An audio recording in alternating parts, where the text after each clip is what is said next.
Ever use secret mode in Samsung Internet and now want to wipe everything clean? Maybe you shared your phone or just want a fresh start?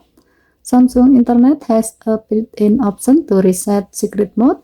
This erases all secret mode data like browsing history, save pages, cookies, and restore everything back to its default setting. Here's how to do it in second. Open Samsung Internet app.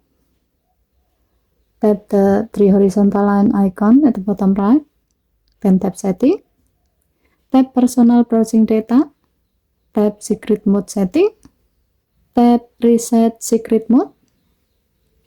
When the pop-up appears, tap Reset again to confirm.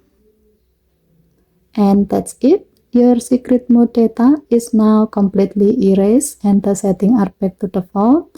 It's perfect if you want a clean slate or just want to make sure no leftover data stays on your device. Okay, thank you for watching. Please help to like and subscribe. Have a nice day.